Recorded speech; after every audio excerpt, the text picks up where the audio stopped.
Hey, and welcome to Pattern Shift. I'm Saskia, a creative life and business coach for fiber-loving makers, teachers, designers, shop owners, and all-around creatives. I help you wayfind your next step, organize your business to fit your life, and launch ideas with joyful action. Together, we'll untangle the tricky bits like branding, marketing, and sales, and build something sustainable, soulful, and truly you. Hello and welcome back. This is the third time I'm actually recording the podcast also on video. So if you're more that type of person, if you hang out on YouTube more, perhaps that is something that you want to check out and see what my office / studio / what is it? I do everything. This is just my room. And I have my writing desk to the back of me. I'm sitting at my computer / sewing desk. I've got a day bed here for whenever I have a guest or we have a guest. So that this is kind of also a guest room. But I really think it's quite full and it's hardly ever used as a guest room. And perhaps I should rethink all of this sometime, but not today. Today we're talking about a thing that is such a big part of, I think, almost everybody's life, and especially if you run a small business, and especially if you need help getting the things in your head, out of your head, organized, and remembering the things you want to and also need to do. We're talking about planning, and it's been everywhere for me this last few days. I want to say last weekend, it's Monday when I'm recording this, and last weekend, writer Carol of the Bullet Journal Method put out a video on YouTube about turning his phone into more of a tool rather than like the time suck that it is for a lot of us. And so in full ADHD mode, I was into it. I was like, I'm doing this. And so he made this PDF that was kind of helpful in the step-by-step process, but also it took me way longer than I anticipated. And so kind of redecorating of my phone, rebuilding my phone, I was walking Skip, the dog, and some little burst of energy or whatever, a birdie inside my head said, check your phone. And I did. And I had a coaching session planned in 5 minutes. And that's great. I'm really good at dropping into my body and just sitting in front of my computer and being in the moment and completely locking into the coaching experience. No problem. The only problem was it was in 5 minutes and I was 10 minutes away from my house. So this would have normally never, or not never, but it would have normally not happened to me because I know this brain works in that way. So I need to have a lot of scaffolding. I need to have a lot of things in place that support the way my brain works and support me in an environment that isn't all that flexible with these kinds of things, with people forgetting about things. I've lost friendship over forgetting an appointment, and then that completely blew up and I was like, what? But that's a whole different story. But just to say that if you know about yourself that you need stuff in place to help you organize your life, remember things, then what you naturally do is try out different things and see what sticks. And so I have things that work for me, but I'm also always curious to learn more and to see what works better or differently or matches this chapter of my life better or whatever. And so Luckily, my client was very understanding and flexible. Thank you so much. Again, you know who you are. And that was fine because most people are very nice and flexible and they understand. And I managed to build a group of people and friends around me that really understand that this is sometimes how it works for me. I also have to, well, not have to. What I started doing is ask my friends if they can send me a text before we have a date or before we are doing something together, the night before or just like an hour before. And none of them have an issue doing that. They just, I mean, it helps them as well because I'll show up. And that is just one of the scaffolding things that I have in place.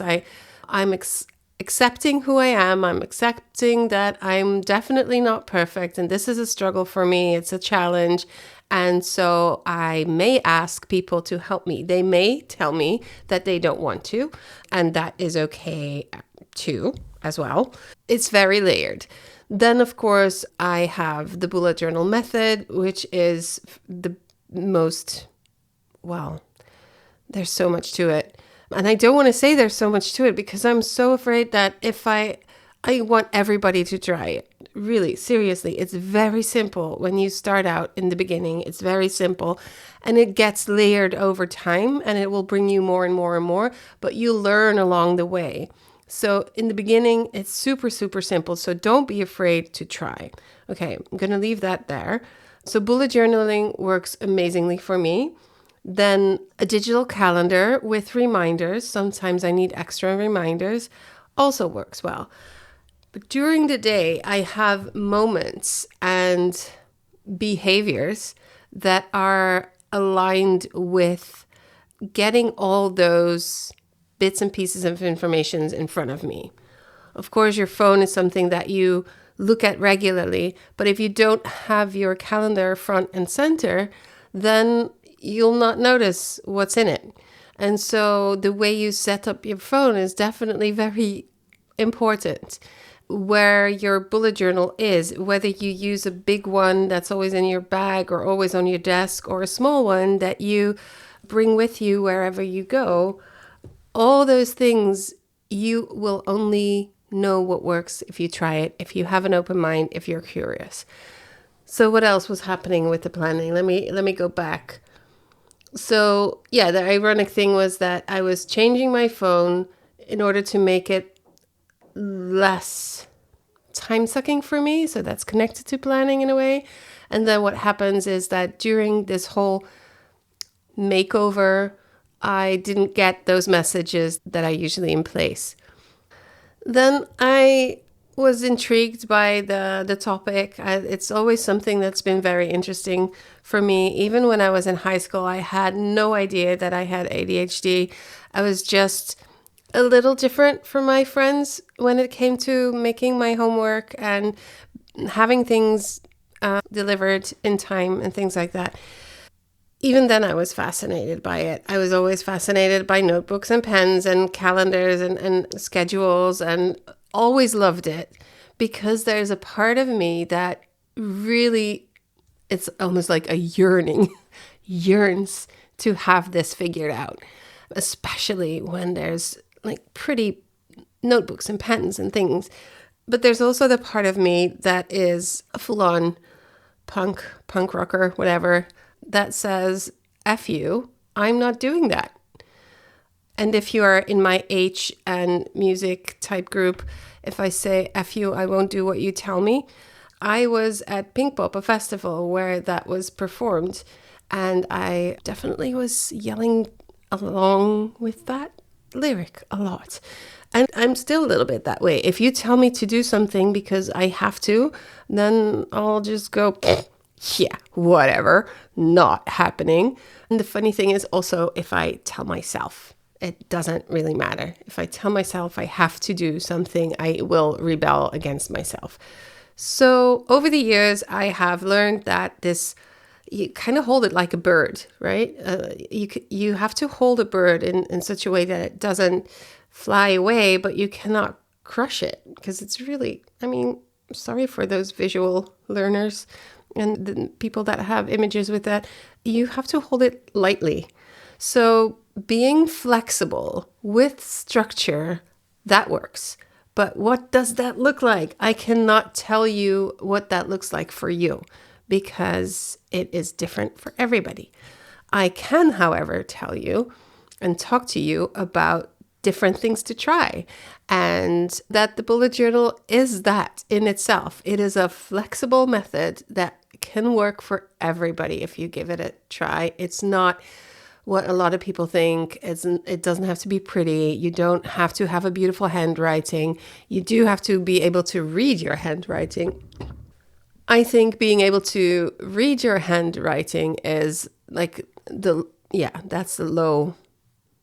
That's where you step in. That's where you start. That's it. It doesn't have to be pretty at all. It's a tool. I think in time, you can, if you like, if it becomes a muscle that you have flexed, can become pretty if you want to, but it doesn't have to be. It's a tool. Okay, enough about bullet journal for now. I want to talk more about the general thing around planning. So I'm going to show you a little bit more of how I work and who I am. In my business circle membership, we have small businesses from the creative industry, fibercraft industry, and a therapist as well. So everyone's welcome. It's not just for fiber-related business owners. So we work together every month. We have a wins and woes session. And actually, we have a wins and woes session every week, but I join in every month. And I usually bring a topic that we talk about a little bit more in depth. And this time I was like, oh, let's talk about planning. And the funny thing is that I'm supposed to put the little bit of an exercise or a thought challenge into the community about a week ahead. And it's in my calendar. And sometimes I forget because it looks the same. I think I'm just realizing that. I'm thinking, why? Why do I see it? And then sometimes my life doesn't fold around the things I need to do.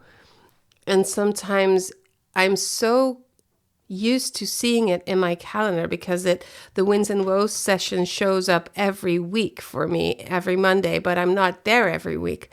So it doesn't jump out at me. And I'm realizing in this moment that it would be really good for me to take out all of the other wins and woes on the Mondays that I'm not there, because I don't need to be there. They're working with the group without me. And then that way, the one that is once a month when I'm there, then that way I will see it and it will be more clear to me. All right, so that was just a little bit of a side journey there. So I was a little late with the exercise, so that was another layer to the planning. And of course, I gave them something that was doable within the weekend. So I was at the beginning of the weekend, I made the exercise for them to think about and do a little thing so that in our Monday session, we could work on it together. And then there's someone in the group that really needs to know things in advance, because otherwise she won't think of it. She will not have the time. There's other people there that will only notice it sometimes like the evening before we get together and then quickly start doing the exercise as well. So there's lots of different people and different ways of dealing with that kind of thing in our group. And it was really fun because I decided to make this topic about planning and just checking in how everybody is doing with planning. Of course, they all took the course that I made, the Business Circle course. And there's a lot about planning in there. Doesn't necessarily mean that people are doing all of the things that I come up with. It's up to them.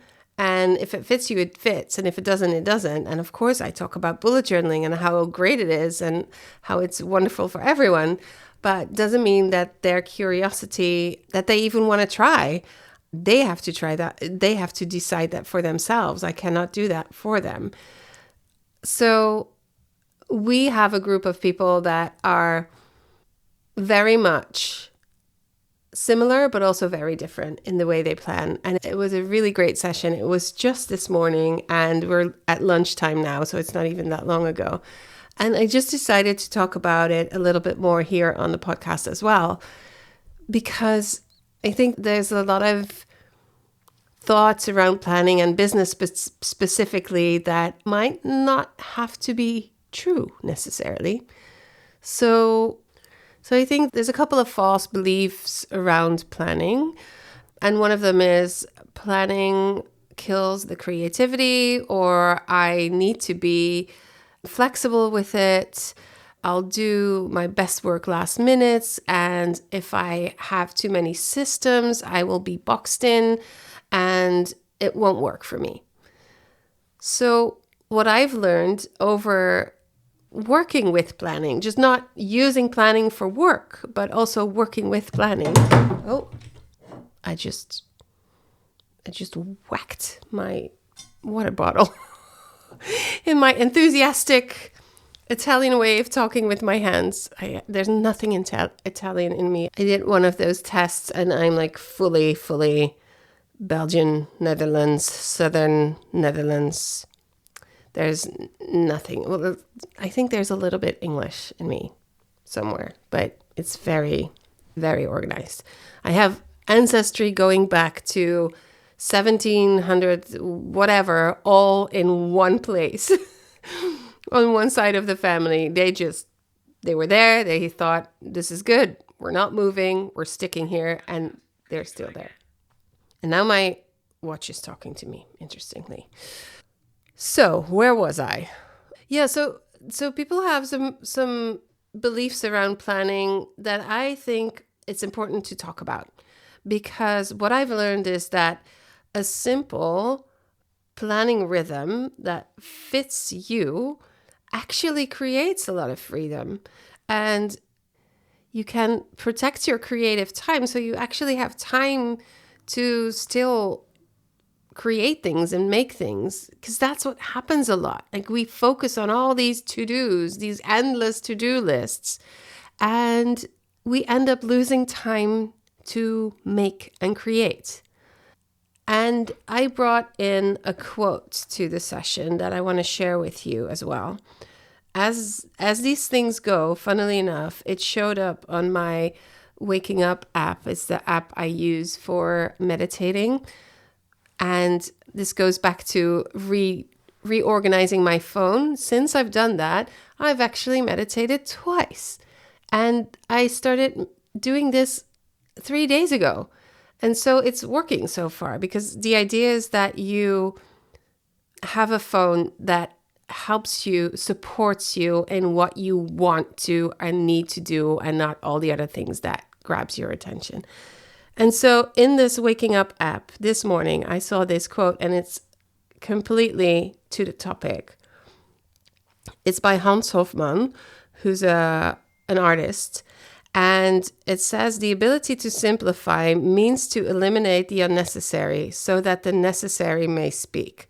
Now, that was just perfect to bring that into our group session, because if you can simplify, if you can eliminate all of the blah and all of the clutter from your to-do list, then you can focus on what actually needs to happen, actually in that moment. I mean, it can also need to happen in another moment, but decluttering your to-do list and focusing on what's actually necessary that's just where it starts. And so I want to talk about what I heard my clients talk about, is that having these to-do lists that are just like never ending and just adding things to it. And then in one day, you're lucky if you can get one thing done. But it's focused on finishing the things on the to-do list. It's not focusing on what gets on the to-do list in the first place, and does that thing actually need to happen today, or at all for that matter. So what really jumped up at me in the conversation is that ideas end up in the to-do list. Like all these things I want to do, want to try out, put them all on the to-do list. But the list of things you need to do today is the list of things you need to do today. And so there's a difference between keeping a running list of creative ideas or marketing ideas for that matter, or things you want to try out with your business or books you want to read or whatever. Don't put them all in one list. Have focus per month, per week, per day. But for the sake of simplicity, let's just talk about a day. Just make a list of what is feasibly doable. Is that double? Is that like playing the one? What is doable actually today in terms of time, in terms of energy level, and in terms of sometimes even budget? There's lots of things I want to do that I cannot do. So yeah, sit down at the beginning. If you want to try something, let's just try this first of all. At the beginning of your day, think about what actually needs doing today. The second step is look at those things and think about how much time they will take, how much time you have in the day, and what you will actually be able to do. So a bunch of those things will have to go off the list. Don't worry about it. You can put them somewhere else on another list, but your day list is going to be smaller. And then look at, perhaps you'll have 3 or 4 things left. Should be something like that. And then look at those things and decide which one thing will bring your business forward, will make you happier, healthier, the thing that matches the day. So if it's a weekend, if you're not working, focus on yourself. If it's a working day, what's the one thing that'll bring your business forward today? One thing. Priority means one thing. It's not 7 priorities, it's one priority. And then that one thing gets moved to the top, gets stars, I don't know, stickers, whatever. If you like to embellish it, do that. If you want to do it in another color, do that. But make sure that that thing really gets done. And if for you that means you have to, I never remember if it's eating the frog or biting the frog or licking the frog. Something gross with a frog, do that thing first. But for some people, that just doesn't work. They freeze and they're like, can't, won't. So then do something small, something else, a small thing first. Get your gears going and then do the other thing. That is something that is small and doable and that you can try for yourself. And let's do it for a week. Every day, do a to-do list that is actually doable. Then with all the things you want to do, step 2, then you cross off the things that you cannot do. You focus on just the things that you can manage to do in terms of time, energy, and all the other things, budget. And then next step, third step, is decide the priority. So you're now 3 pages, you've used up 3 pages of something. It can be a notebook. It can also be like, doesn't matter right now. It can be Post-it notes. But practice this week to know what is actually doable and what is your priority. And then the next day, that's step 4, the next day, go back and look at what you actually finished, what you actually did. If you have that kind of brain that I do, sometimes in no time, I almost write a whole book, depending on how locked in I am. And sometimes it takes me weeks to do a simple task. But with the way of doing it like this and teaching yourself what is real and what is doable is really helpful in building a muscle that after a while, you don't even have to really think about it. You already know that I can do this today, or that is just wishful thinking or dreaming. And dreaming is good, wishful thinking is great, but do it on another list. So I hope that is a good exercise that you can do. Practice getting a little bit more into what is real and realistic. So going back to that idea that planning kills flexibility and creativity, I need to do things last minute, systems box me in. I think that if you build a simple practice that is something to hold on to, an anchor, that it will be super, super helpful to guide you along to do the things that you need to do. You have to be kind to yourself, and you have to know about yourself how much energy you have. What times of day are the best times for you to do work? So you can put some time in thinking about that. Perhaps you already know. I actually did a lot of reading about sleep rhythms and everything to do with sleep. The book that Matthew Walker wrote, I think it's just called Sleep. I don't know. Let me look that up. It's called Why We Sleep by Matthew Walker. I read that book and I learned so much about how I sleep, why I need to work on my sleep hygiene, as they call it, and where my energy levels are highest in the day, all that kind of thing. And with this example, you see that it's not just about following some sort of a planning method. It is so layered. It is connected to how you sleep. It's actually even connected to how you eat, how you do anything in life, what days look like, what your family looks like. It's connected to all the things. I'm realizing that with a dog and a house that has 3 levels, let me count, 1, 2, 3, 4 levels, including the lowest one, 4 levels. The house is not ideal to have a dog. So it's something that you kind of have to plan around. So I have an itchy nose. I don't know why.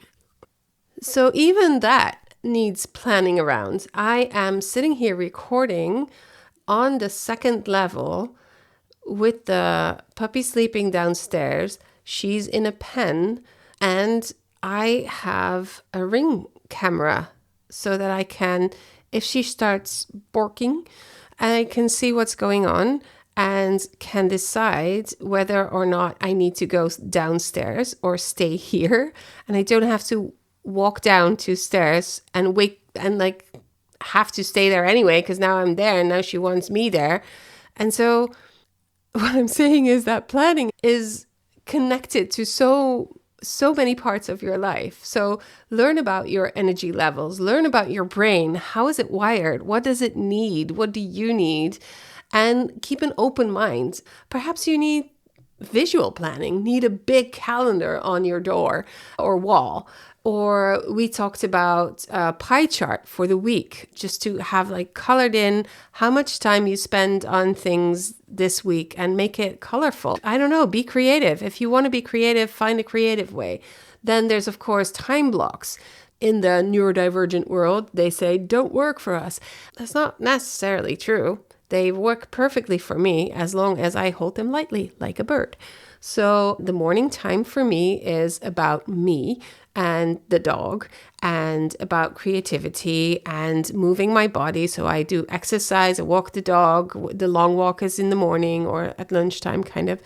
And then after the rest of the day is more focused towards work. That also has to do with the way that my energy flows throughout the day. And I'm rebuilding that whole structure that I had perfectly in place before we got the puppy, but I'm rebuilding it to match a life with a puppy, with a house that has levels, with my energy level, I'm working on it. So I've got the morning until lunch kind of covered, and then 1 or 2 work hours I have after lunch. So up until then, we have a routine kind of, and it takes time to do the rest of it. So what else can I talk about? Different ways of planning. So yeah, the time blocking. So if you hold it I just have big blocks. My blocks are about self-care, work, nighttime, social time. That works for me.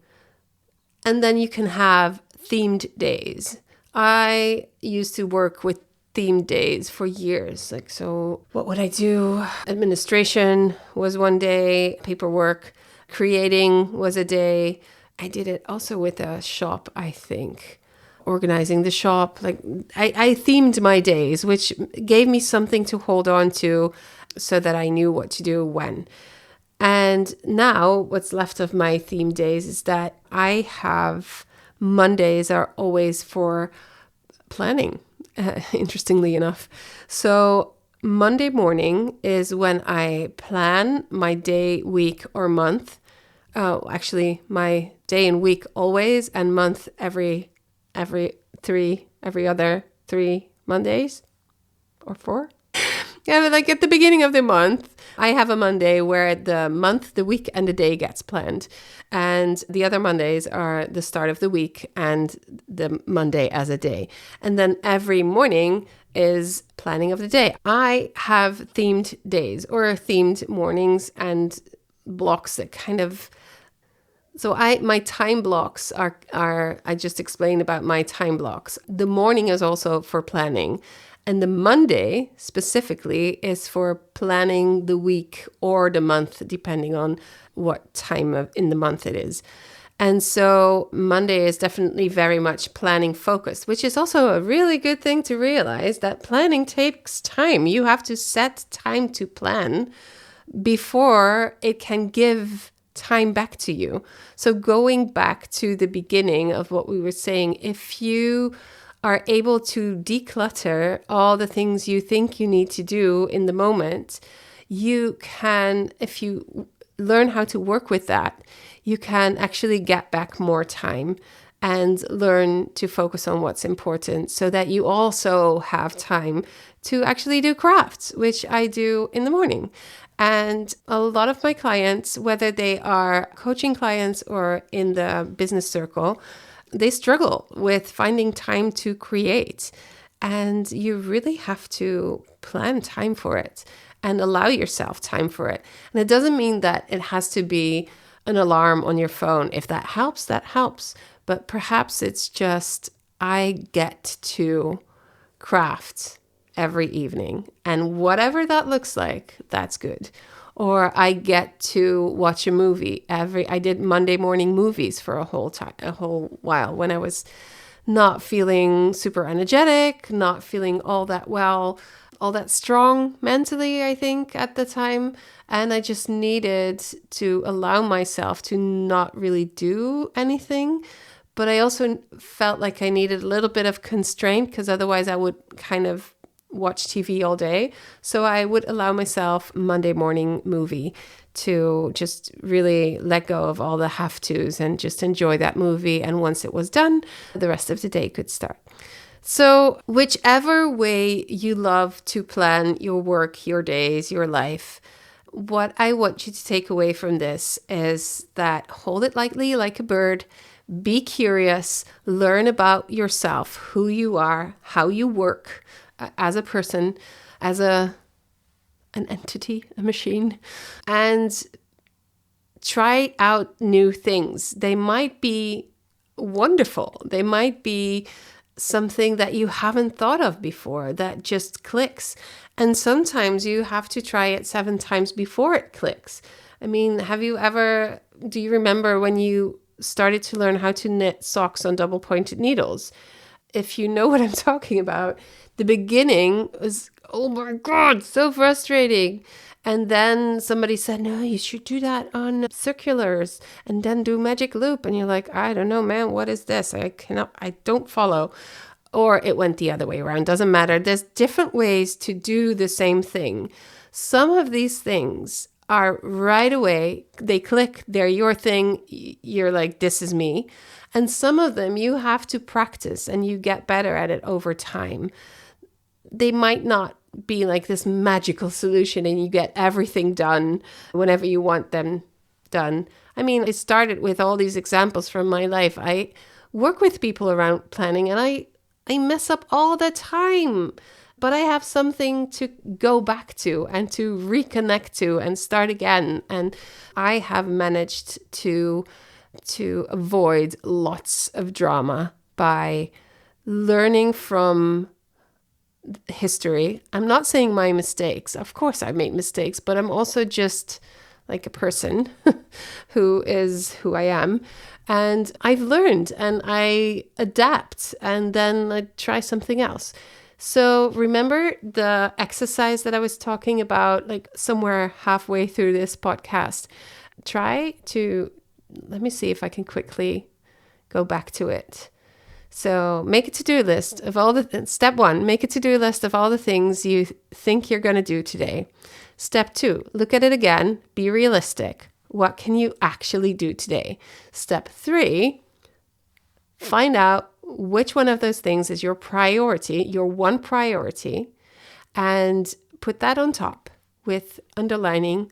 Do that first if you can. And then step 4, the next day, go back to that list and see what you actually managed to do. And learning from that, do that every day of the coming week. And please let me know how that went. I am sitting here waiting for your emails, waiting for your voice notes. If you want to leave a voice note, I actually stopped putting them on my website because I had a little button of voice note, but hardly ever anyone use it. So email me, old-fashioned email. If you have a pigeon, send over your pigeon. I want to hear about it. I want to hear how you're doing. I want to hear what your thoughts are around planning. And if you're curious about the bullet journal method, you start really, really easy. And then it turns into this whole thing that is so wonderfully supportive. I wish just everybody would give it an honest try. Let me know. So get in touch. And good luck with all of this. And what else can I say? Oh, I made a vlog. Did I tell you? I made a vlog, an actual vlog of the spinning day. I guess it's National Spinning Day, but it sounds like it's a holiday. It's not. It's like organized by this group. Anyway, I made a vlog about it. If you want to have a look, it's on my YouTube channel. Make sure to like and subscribe because that's the whole point, that other people will see it and that other people will come find me. And that's why I do all of this. It's part of what I do as a business. I planned to do this in my bullet journal. Yeah. Okay, bye.